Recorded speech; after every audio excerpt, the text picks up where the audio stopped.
Good morning, dear parents. Namaskar. Hope you all are doing well. First of all, I would like to welcome you all in this today's webinar, which is on the major reforms which has been made in the new education policy. पिछले तकरीबन एक साल से आप सब सुनते आ रहे हैं कि जो एजुकेशन पॉलिसी है उसमें बहुत सारे चेंजेस किए गए हैं। तो आज इस वेबिनार में हम सभी मेजर चेंजेस के बारे में बात करेंगे।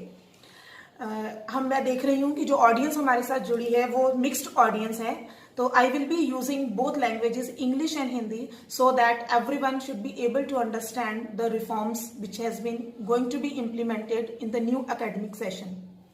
जो सबसे पहली शिक्षा नीति आई थी वो 1968 में आई थी।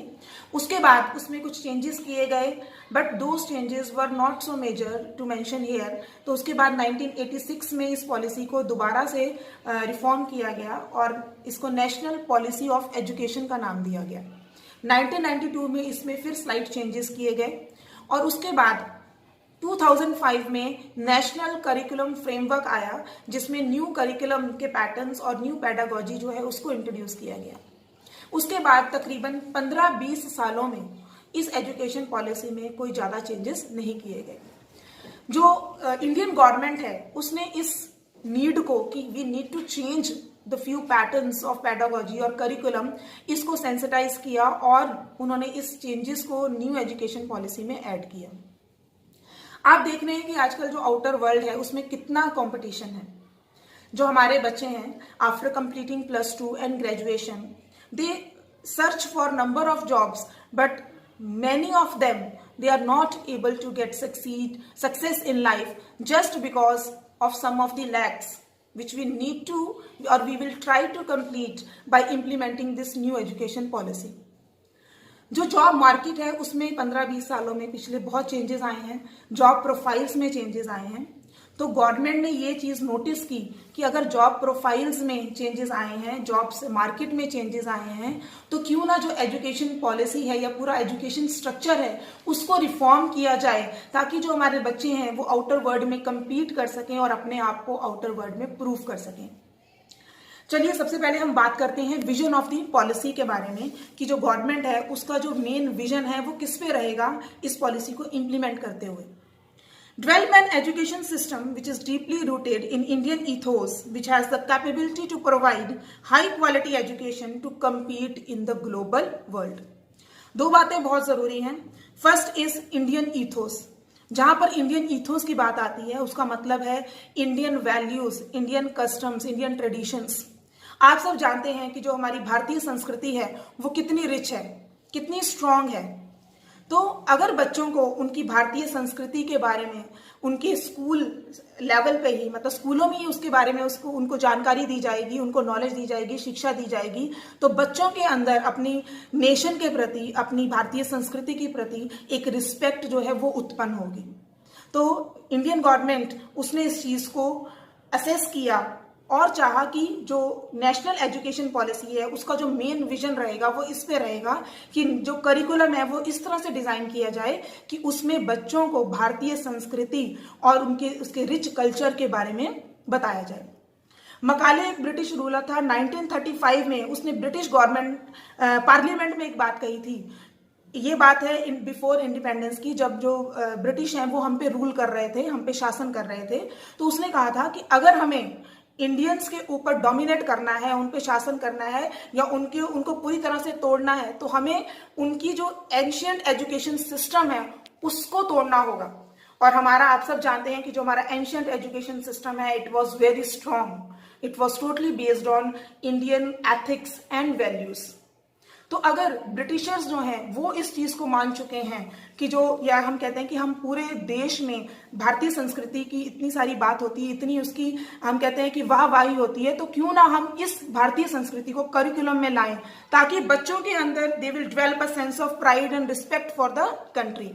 Suppose if they are going to the outer world और फॉरेन कंट्रीज में जाके वो अपनी सर्विसेज देते हैं, तो अगर ये शिक्षा, भारतीय संस्कृति की जो शिक्षा है उनको स्कूलों में दी जाएगी तो बच्चे अपनी जड़ों से जुड़े रहेंगे, दे will develop a respect for the country. The second main vision of the policy, that the curriculum and the pedagogy, it must be designed such that the student, they should get the knowledge about the fundamental rights and the constitution of the India, and they will develop a bond between with the country. अब हम बात करते हैं fundamental rights and duties की. Everyone knows about the fundamental rights, but nobody, you can say, pay stress or emphasis on fundamental duties. तो बच्चों को उनके कर्तव्य और अधिकार, जो मौलिक कर्तव्य हैं, अधिकार, इन दोनों के बारे में बराबर जो शिक्षा है वो करिकुलम के थ्रू, सिलेबस के थ्रू स्कूलों में ही दी जाए, ताकि बच्चे जो हैं वो नेशन के साथ कनेक्टेड रहें, वो एक सस्टेनेबल डेवलपमेंट का पार्ट बन पाए, और वो एनवायरनमेंट, नेशन और यू कैन से एवरीथिंग, जो भी हमारे आसपास है, हमारी सराउंडिंग है, उसकी एक केयर या बॉन्ड उनके बीच में डेवलप हो सके. So this is the main vision of the policy which the government, it has laid emphasis on. Next we will talk about what are the various key principles of this policy. कि जब ये pedagogy जो है वो स्कूलों में implement की जाएगी तो हम कौन से objectives या कौन से learning outcomes बच्चों में चाहेंगे. सबसे पहले है respect for diversity and local. इसके बारे में मैं पहले ही बात कर चुकी हूँ कि through implementing this new education policy, जो बच्चे हैं उनके अंदर भारतीय संस्कृति के प्रति लगाव, उसके प्रति उनका एक रिस्पेक्ट जो है वो हमने डेवलप करना है. Next is equity and inclusion.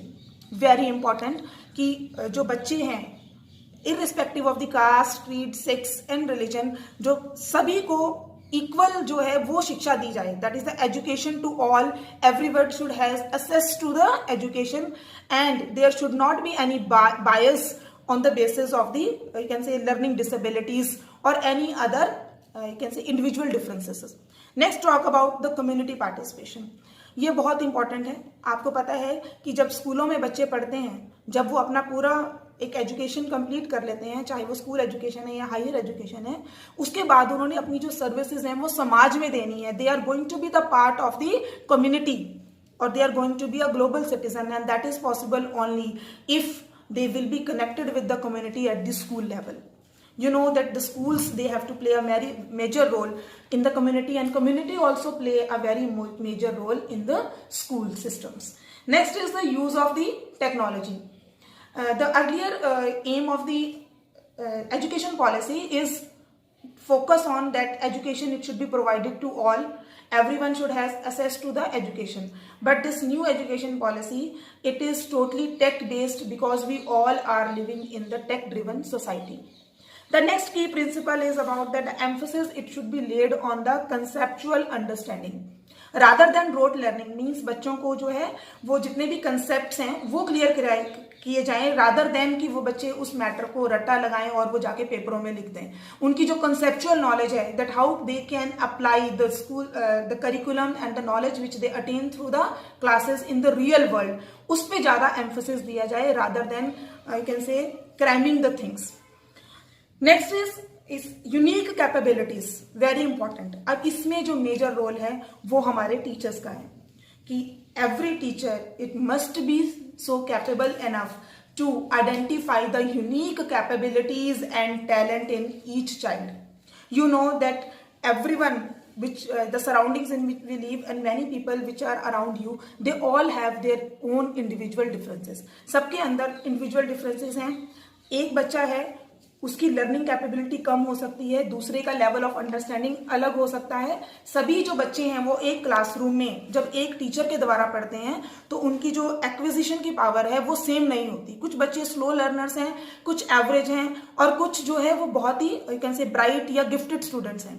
तो जो टीचर्स हैं उनको उन बच्चों की जो यूनिक कैपेबिलिटीज हैं उनको आइडेंटिफाई करना पड़ेगा, और अपनी जो पेडागोजी है, मेथड ऑफ टीचिंग है, उसके अकॉर्डिंग उसको रिफॉर्म करना है और चेंज करना है.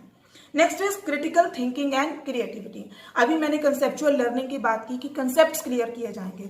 जब कंसेप्ट्स क्लियर किए जाएंगे तो बच्चों के अंदर क्रिटिकल थिंकिंग जो है वो अपने आप ही इंप्रूव होगी. जब वो चीज़ों को खुद एक्सपीरियंस करेंगे, means if they will do experiential learning rather than cramming the things, if they will experience, और सपोज एक साइंस प्रोजेक्ट की बात करते हैं, अगर बच्चे उस एक्सपेरिमेंट्स को खुद परफॉर्म कर रहे हैं तो they will get hand to hand experience of the various concepts.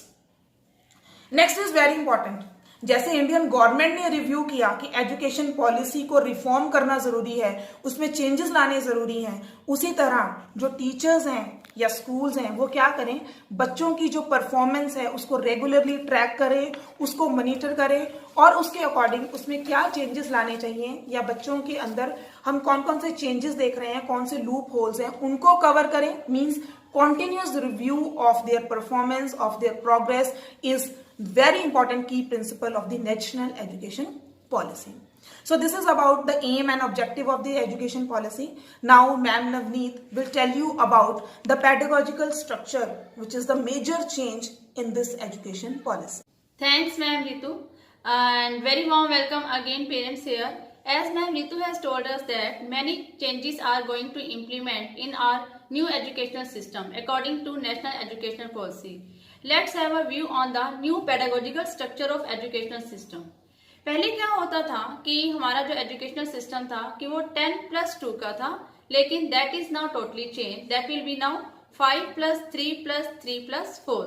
It means that कि जो हमारा एजुकेशनल सिस्टम है कि उसमें first 5 years will be devote to the foundational stage, next 3 years devote to the preparatory stage, then next stage will be middle stage and the last one will be the secondary stage.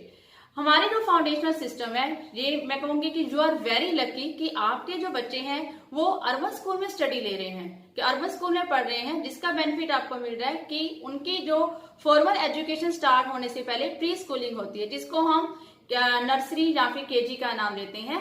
अब ये start हो गया है rural areas में भी, ये compulsory किया जाएगा. इसमें क्या है कि वहां पर बालवाड़ी या फिर प्री स्कूल ऐड किया जाएगा.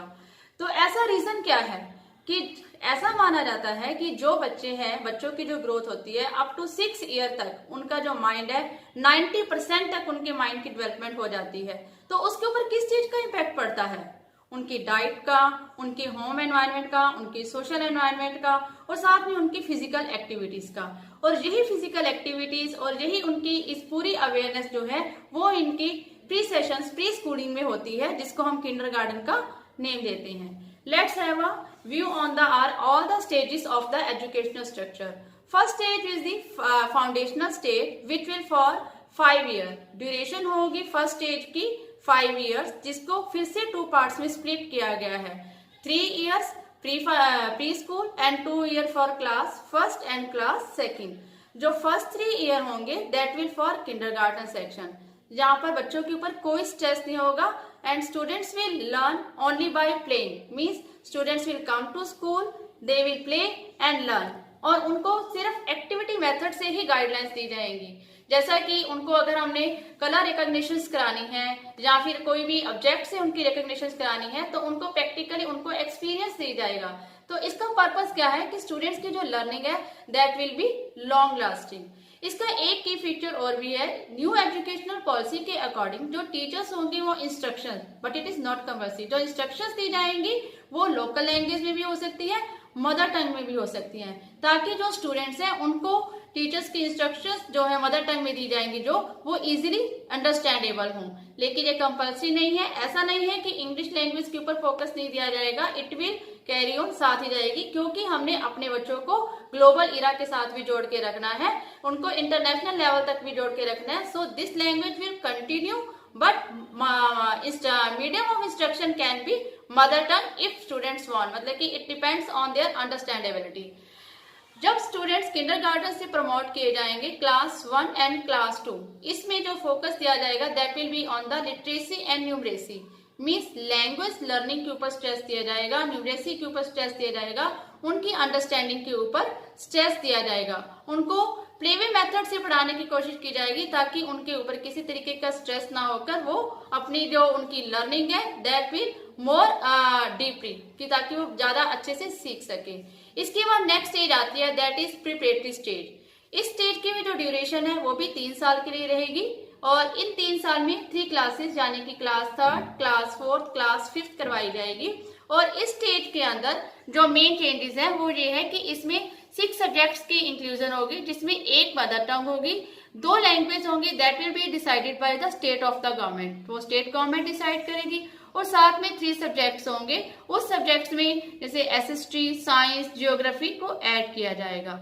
और स्ट्रेस दिया जाएगा उसमें बच्चों के एक्सपीरियंस के ऊपर। बच्चे जो है प्रैक्टिस करें ताकि प्रैक्टिस करके ही उनकी लर्निंग हो। और दूसरी बात जो इसका की फीचर है वो ये है कि इसमें बच्चों को के अंदर क्यूरियोसिटी क्रिएट की जाएगी, उनको आर्ट एंड फाइन आर्ट्स उनको के बारे में नॉलेज दी जाएगी, ताकि जो बच्चे हैं वो प्रैक्टिकली उनको किस तरीके से असेस करते हैं। जब वो प्रैक्टिकली किसी चीज को करते हैं तो ऐसा फील किया गया है कि इसकी लर्निंग ज्यादा, बच्चों की लर्निंग ज्यादा अच्छे से हो पाएगी। नेक्स्ट स्टेज जो आती है हमारी, that is middle stage. In middle stage में there are also major changes are going to implement according to national educational policy along with all these 6 subject. जो एक चीज इसमें मोर इम्पोर्टेंट ऐड हुई है, that is vocational subject. Now पहले क्या होता था कि जो वोकेशनल सब्जेक्ट्स होते थे वो आफ्टर +2 ग्रेजुएशन लेवल्स में ऐड किए जाते थे। Now according to new educational policy जो वोकेशनल सब्जेक्ट्स है वो क्लास 6 से ऐड किए जाएंगे। What is the reason behind it? Why it is essential to add vocational subject at this stage? क्योंकि ऐसा ऑब्जर्व किया गया है कि अगर हमारे कंट्री के एक सर्वे में देखें, नजर मारें, तो उसके according only 5% students are able to assess themselves in vocational courses after doing +2। +2 करने के बाद सिर्फ 5% ही बच्चे ऐसे होते हैं जो इंडिपेंडेंट हो सकते हैं या फिर जिनको वोकेशनल कोर्सेज की नॉलेज होती है। लेकिन but now new educational policy is going to implement vocational course from the class 6 class से ही वोकेशनल कोर्स ऐड किए जाएंगे। और इसमें there are huge number of vocational courses like fine arts, coding and decoding, design making, gardening and many more courses. तो साथ में एक की फीचर ये भी है कि इसमें जैसे कि पहले बच्चे के सिर्फ ओनली क्रैमिंग के ऊपर स्ट्रेस देते थे, लर्निंग के ऊपर कि सिर्फ लर्निंग करनी है एंड एग्जाम देना है, तो अब क्या इसमें क्या चेंजेस होंगे, बच्चों को प्रैक्टिकल नॉलेज जो है वो प्रोवाइड कराई जाएगी, ताकि जो वोकेशनल कोर्स है वो एक ब्रिज का वर्क करेंगे। किसमें कि वो थ्योरेटिकल नॉलेज और प्रैक्टिकल नॉलेज के बीच में एक ब्रिज का वर्क करेंगे, और बच्चे जो हैं अपनी जो नॉलेज लेंगे उनको वो डेली लाइफ में किस तरीके से इम्प्लीमेंट करेंगे इस चीज के बारे में उनको नॉलेज प्रोवाइड करवाई जाएगी। नेक्स्ट स्टेज आती है जो according to national educational policy, that is the secondary stage. Secondary stage में भी मेजर चेंजेस आएंगे। वो कैसे कि पहले क्या होता था कि 10th क्लास करने के बाद ये स्टूडेंट स्ट्रीम वाइज ऑप्ट करते थे subject according to their choice. Now no stream system will be apply now. अब कोई स्ट्रीम सिस्टम नहीं होगा। अब से 9th क्लास से जो स्टूडेंट्स हैं वो अपनी चॉइस के अकॉर्डिंग और अपनी एबिलिटी के अकॉर्डिंग सब्जेक्ट चूज कर सकते हैं। और इसमें जो वो सब्जेक्ट चूज करेंगे ऐसा नहीं है कि नॉन मेडिकल या मेडिकल या कॉमर्स के बीच में कोई वेरिएशंस किए जाएंगे। एक बस स्टूडेंट जो है वो अकाउंट्स कर रहा है, अकाउंट्स के साथ वो साथ में हिस्ट्री को ऑप्ट कर सकता है, जैसा कि पहले नहीं था। और जो वोकेशनल कोर्सेज हैं दैट विल कंटिन्यू, मतलब कि वोकेशनल एजुकेशन जो सब्जेक्ट्स होंगे वो उसको भी कंटिन्यू रखेंगे, ताकि +2 करने के बाद they will able to independent themselves, अपने ऊपर वो इंडिपेंडेंट हो सके। इसके बाद आती है +2 के बाद हायर एजुकेशन। हायर एजुकेशन में क्या है कि पहले क्या होता था कि after completing +2 then students enter into the graduate. First year करने के बाद किसी को कोई प्रॉब्लम आ जाती, कोई इकोनॉमिकल प्रॉब्लम या फिर कोई फाइनेंशियल इशू या किसी पर्सनल रीजन से वो फर्स्ट ईयर के बाद अगर ड्रॉप आउट करता था तो वो यूजलेस हो जाती थी। लेकिन अब नहीं होगा। फर्स्ट ईयर करने के बाद उनको एक कोर्स सर्टिफिकेट मिलेगा। अगर स्टूडेंट सेकेंड ईयर करने के बाद अपनी स्टडी फिनिश करता है then he will get diploma certificate. अगर वो 3 इयर्स लगाता है then he will get bachelor course certificate. और अगर वो 4th ईयर लगाता है तो उसको रिसर्च सर्टिफिकेट मिलेगा along with the bachelor certificate. तो इस तरीके के जो चेंजेस आने वाले हैं that's are very important and it should be aware to all of you. और जो हमारे की स्ट्रक्चर्स की प्रिंसिपल्स की बात की थी मैम रितु ने, उनको किस तरीके से इम्प्लीमेंट करना है उसकी हाईलाइट्स के ऊपर डिस्कस करते हैं। उसमें जो आते हैं उसकी हाईलाइट्स में सबसे फर्स्ट नंबर पर आता है competency based education. Means according to national educational policy कि जो कमिंग सेशन होगा उसमें जो स्टडी प्रोवाइड कराई जाएगी that will B competency based. What is the meaning of competency based? कि स्टूडेंट्स के लेवल को चेक किया जाएगा। एक स्टूडेंट्स जो है एवरेज स्टूडेंट्स है या बिलो एवरेज स्टूडेंट्स है उनको उनके एबिलिटी के अकॉर्डिंग टास्क प्रोवाइड करवाए जाएंगे ताकि वो उनको इजीली असेस कर पाए। यानी कि स्टूडेंट्स को जो टास्क होगा, जो वर्क होगा that will be according to their ability, और उसके बाद उनको पूरा मौका मिला, चांस दिया जाएगा ताकि वो उसको अच्छे से कवर करे अपने सिलेबस को। नेक्स्ट आता है इंटीग्रेशन ऑफ सब्जेक्ट्स, कि सब्जेक्ट्स को इंटीग्रेट करके ही टीचिंग होगी। कि पहले क्या था कि सब्जेक्ट्स को, अगर मैं आपको एक रियल लाइफ से एग्जांपल दूं, कोई भी मशीन अगर वर्क करती है तो how it works when it is integrate, जब इंटीग्रेट है, जैसे कि एक साइकिल ले लो तो उसके पार्ट्स का, इंडिविजुअल पार्ट्स का कोई यूज नहीं है, अगर ओनली हैंडल या ओनली पैडल का कोई यूज नहीं है, but when we combined it, when we integrate it, then only it works, ये तभी काम करता है। तो ऐसे ही एक स्टूडेंट को भी सब्जेक्ट्स जो है वो इंटर रिलेट करके टीच किए जाएंगे, so that will be more useful for them. जैसे how to use mathematics in physics, या how to apply maths in geography, and how to apply geography in, how to use geography in economics. तो इस तरीके से inter relate किया जाएगा subjects में भी। तो नेक्स्ट वन आता है, नेक्स्ट जो हमारा हाईलाइट्स है इसमें, that one is development of scientific temper. बच्चों की लॉजिकल थिंकिंग के ऊपर स्ट्रेस दिया जाएगा कि बच्चे क्रैम ना करें, इंस्टेड ऑफ डूइंग क्रैमिंग, या जिसको हम रट्टाफिकेशन कहते हैं, उससे बच्चों को बाहर निकाला जाए। And they think the reason behind of the every happening, कि हर किसी चीज के होने के पीछे क्या रीजन है एंड किस तरीके से प्रोसीडिंग्स होती है। Next one is no silos among subjects. पहले जो सिलोस होता था, जो स्ट्रीम वाइज हम वेरिएशंस करते थे कि मेडिकल स्टूडेंट्स हैं या फिर non medical students, commerce student, इस तरीके से वेरिएशंस की जाएंगी, जैसे कि मैंने आपको पहले बताया। Now no stream will be there, अब नो स्ट्रीम सिस्टम अप्लाई होगा, तो इसमें every student can choose subject according to their own ability and choice. And one thing this, and another thing is this, all subjects will get equality, her subjects को equality दी जाएगी, ऐसा नहीं किसी को ज्यादा प्रायोरिटी मिलेगी। And third one is digital literacy. Digital literacy के ऊपर स्ट्रेस दिया जाएगा, जैसे कि coding decoding is very important at present time. बच्चों को आगे लेके जाने के लिए टेक्नोलॉजी की नॉलेज होना बहुत जरूरी है, तो डिजिटल लिटरेसी को भी कंटिन्यू किया जाएगा। Next one is promotion of multilingual society. Multilingual society it means that कि जो हमारे स्टूडेंट्स हैं इनको 5 to 6 एज ए इंडियन, उनको 5 to 6 लैंग्वेज की नॉलेज होना बहुत जरूरी है। जैसे अगर हम पंजाब में रह रहे हैं, if our children visit to Assam और visit to Tamil Nadu, what happen, उनको उनके वोकैब नहीं पता होता, they enable to communicate with them, वो उनसे कम्युनिकेट नहीं कर पाते, lack of knowledge of their language, उनको उनकी लैंग्वेज नहीं पता होती। तो इस चीज के लिए अब स्कूल में ही उनको 5 to 6 जो डिफरेंट स्टेट्स की लैंग्वेज है, उनकी वोकैबुलरी स्टूडेंट्स को अवेलेबल करवाई जाएगी आने वाले सेशंस में, ताकि जो स्टूडेंट्स हैं एटलीस्ट अपनी इंडिया कंट्री से बिलोंग करते हुए उनकी जो लैंग्वेज है that should be known to them.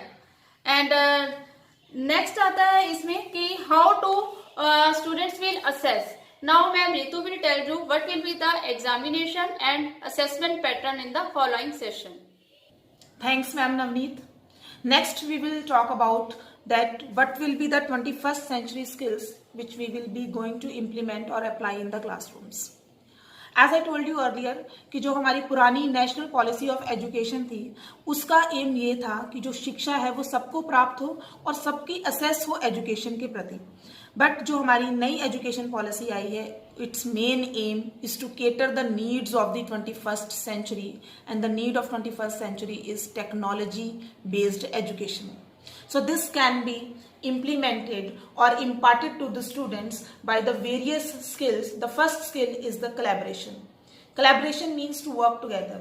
जो काम इकट्ठे मिलके किया जाता है उसके जो आउटपुट्स होते हैं, उसके जो फ्रूट्स होते हैं वो बहुत बेस्ट आते हैं। तो बच्चों को एक प्रोजेक्ट वर्क के थ्रू या सेमिनार के थ्रू या ग्रुप एक्टिविटी के थ्रू जोड़ा जाए ताकि उनके अंदर कम्युनिकेशन स्किल्स भी इम्प्रूव हों। Digital literacy, problem solving, these all are the activities which will be included in the school curriculum to develop these skills.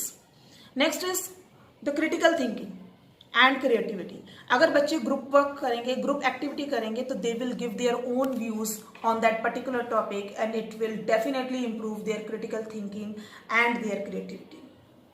आजकल जो हमारे बच्चे हैं, they are not taking a nutritious diet. They are totally dependent, or you can say they relish eating fast foods. So next is health and fitness. Health और fitness पे भी बहुत importance दी जाएगी न्यू एजुकेशन पॉलिसी में। जैसे कि जो प्रधानमंत्री नरेंद्र मोदी जी हैं, वो भी ऐसे बहुत सारे प्लान्स या बहुत सारी ऐसी एक्टिविटीज जो वो टाइम टू टाइम लॉन्च करते रहते हैं, जिसमें वो योग को, हेल्थ को, फिटनेस को बहुत इंपॉर्टेंस देते हैं, और वो खुद भी फिट रहते हैं by practising daily 1 hour yoga. So बच्चों को योगा के बारे में, फिजिकल फिटनेस के बारे में स्कूल के करिकुलम में ही उनको इसके बारे में जानकारी दी जाएगी, that what is the importance of physical exercise, what is the importance of eating healthy nutritional diet.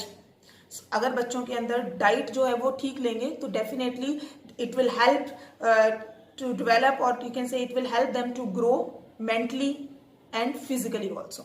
Next is social responsibilities. The fundamental rights, the fundamental duties, and the knowledge about the constitution, it will be an integral part of the new education policy. Next is ethics, values, morals. जितनी भी value systems हैं या morals हैं या values हैं, वो बच्चों के अंदर कब आएंगी? वो उनके अंदर आएंगी उनके पेरेंट्स से। बच्चे बड़ों से सीखते हैं, जो बड़े करते हैं वही बच्चे करते हैं। तो हमें वो वैल्यूज पहले अपने अंदर लेकर आनी है, तभी हम जो वैल्यूज हैं वो बच्चों के अंदर इम्पार्ट कर पाएंगे। Next is about scientific temper. If the students, they will work together in, you can say, by conducting their projects or other any activities which will be given to them, it will definitely help to improve their scientific attitude or their scientific temperament. बच्चों के अंदर ऐसी capabilities हमें भी develop करनी है as a teacher, वो हमारी रिस्पॉन्सिबिलिटी भी है और पेरेंट्स की भी रिस्पॉन्सिबिलिटी है कि बच्चे जो हमारे आसपास जो भी घटनाएं हो रही हैं या जो भी प्रोसेसेस चल रहे हैं, बच्चे उसको एज इट इज बिलीव ना करें। उनके अंदर ऐसी कैपेबिलिटी हो या उनका जो माइंड है वो इतना इंक्विजिटिव हो, they eager to get new things, eager to know new things, they means they will discover that what is the reason behind that particular process. वो उस प्रोसेस के अंदर कि उसका रीजन क्या है, वो रीजन आउट करना सीखें, उनके अंदर लॉजिकल रीजनिंग की एबिलिटी जो है वो डेवलप हो। नेक्स्ट इज बात करते हैं कि what are the various contemporary subjects which will be introduced in the new education policy. पहले जो हमारा एक ट्रेडिशनल सेटअप होता था उसमें 6-7 सब्जेक्ट्स होते थे, उन 6-7 सब्जेक्ट्स का जमाना अब गया। अब नए सब्जेक्ट्स जो हैं वो भी इंट्रोड्यूस किए जाएंगे, वो मेन सब्जेक्ट्स तो पढ़ाए ही जाएंगे, उसके साथ कुछ और सब्जेक्ट्स इंट्रोड्यूस किए जाएंगे, जैसे आर्टिफिशियल इंटेलिजेंस, एलेक्सा, गूगल, जितने भी हमारी जो आजकल डिजिटल गेम्स हैं उनमें आर्टिफिशियल इंटेलिजेंस ऑलरेडी यूज हो रही है। Next is holistic health. By holistic health we mean not only the physical health, it also include mental wellbeing. अब मेंटल वेलबींग बच्चों के अंदर कहाँ से आएगी? मेंटल वेलबींग बच्चों के अंदर आएगी through the various life skills. There are number of life skills such as thinking skills, emotional skills and social skills. ये सारी वैल्यूज जो है वो भी हमने ये स्किल्स भी हमने बच्चों के अंदर इंप्रूव करनी है by introducing this subjects. Next is data science, organic living, design thinking and machine learning. This all will be an integral part of the new curriculum according to the new education policy. आगे हम बात करते हैं transforming assessment for students development. असेसमेंट का मतलब है बच्चों ने जो पढ़ा उसको असेस करना। अब तक हम क्या कर रहे हैं? We are doing assessment of learning, कि बच्चे ने कितना लर्न किया। टीचर ने पढ़ाया, बच्चे ने उसको याद किया और उसको एक पेपर पेन टेस्ट के थ्रू लिख दिया और टीचर्स ने उसको इवेलुएट कर लिया थ्रू चेकिंग, और स्टूडेंट्स को 60%, 70%, 80% अकॉर्डिंग टू देयर कैपेबिलिटीज उनको मार्क्स अलॉट कर दिए। अब हमें अपने असेसमेंट प्रोसीजर में भी चेंजेस लाने हैं।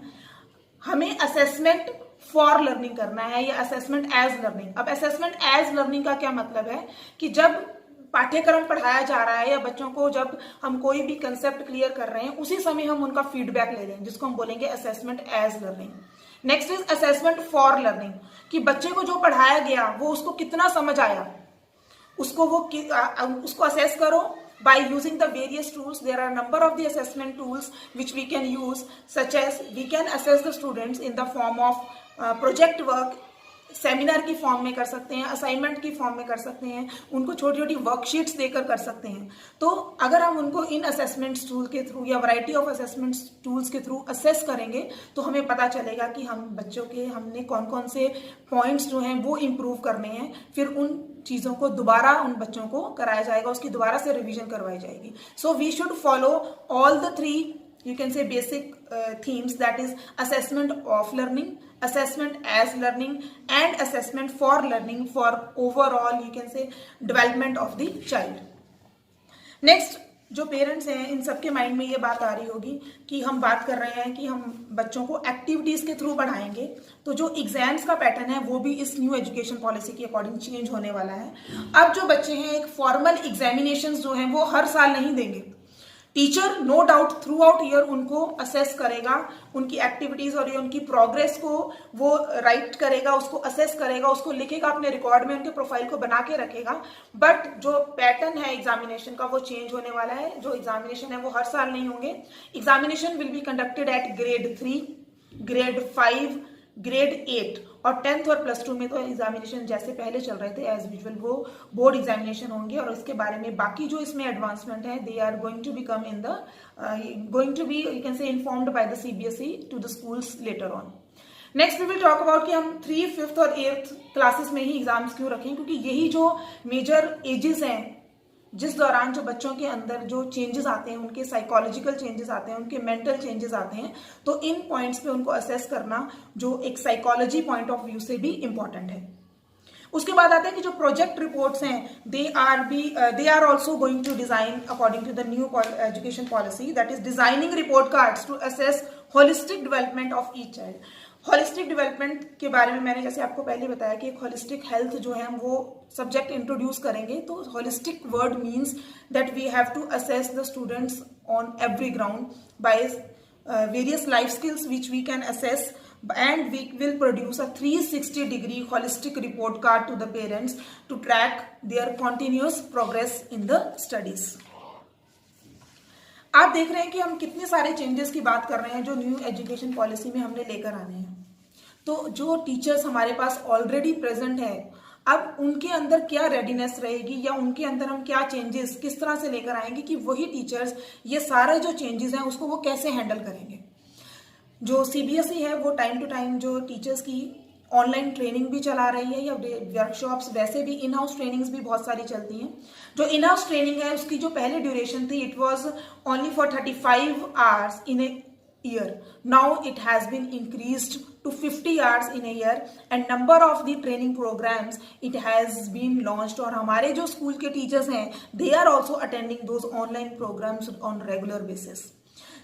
अब गवर्नमेंट जो है अब उनका जो B.Ed कॉलेजेस हैं, अब टीचर्स की जो प्रेपरेशन है वो अब स्टार्टिंग से ही कराई जाएगी। सपोज कि जब एक किसी बच्चे ने to be a would be teacher एक कॉलेज में एडमिशन लिया, B.Ed कॉलेज में एडमिशन लिया, that is the preparation stage, तो वहीं पर ही उनको इस तरह से प्रिपेयर किया जाएगा, उनको इस तरह से ट्रेन किया जाएगा कि वो इस न्यू एजुकेशन पॉलिसी के एम्स को अच्छी तरह समझ सकें और अकॉर्डिंगली अपनी सर्विसेज आगे स्कूल्स में दे सकें। नेक्स्ट इज रिक्रूटमेंट के टाइम पे जब टीचर्स की डिप्लॉयमेंट होगी या उनका ट्रांसफर होगा from one school to another, उस टाइम पर भी इन सब चीजों को असेस किया जाएगा। Next is in the classroom, जैसे मैंने पहले ही बात की कि ऑलरेडी जो टीचर्स हैं उनके जो ट्रेनिंग प्रोग्राम्स हैं वो भी चलाए जाएंगे ताकि उनकी भी जो इम्प्रूवमेंट है वो हो सके। Next is professional development. Again, the various professional development programs which are already running in the schools, so they will be increased, or you can say the teachers they will also take those training programs, or they will go through those training programs from time to time. मैं सभी बच्चों को या जो parents ये मेरा webinar जो है ये अटेंड कर रहे हैं उनको ये बताना चाहती हूँ कि there are number of the subject enrichment activities which the CBSE is launching, as you can see on the screen. Aryabhatta Ganit challenge, heritage India quiz, Ek Bharat Shreshtha Bharat program, very important to get the students knowledge about the their paired states. जैसे जो पंजाब है इसकी जो paired state है वो आंध्र प्रदेश है। हम बच्चों को आंध्र प्रदेश के बारे में जानकारी दें, वहाँ की रिच कल्चर, संस्कृति, सबके बारे में जानकारी देंगे थ्रू एक Bharat Shreshtha Bharat program. Next is CBSE science challenge, science exhibition, Khelo India, CBSE expression series, reading challenge, these all are the subject enrichment activities which are already CBSE is conducting online. Next we will come to the next, that is about the Diksha portal. As I have told you earlier, I request all the parents to download the Diksha portal because the very, you can say, enriched subject related matter it is being given on the Diksha portal. Students should definitely download this app and go through the study material which is being provided. I hope that students will definitely follow it and they will get to know more about their subjects from these Diksha portals. So I would like to thank all the parents for attending this webinar and listening to me so patiently. And still, if you have any query related to this new education policy, you can write to us at our email ID which is flashed on the screen. Thank you.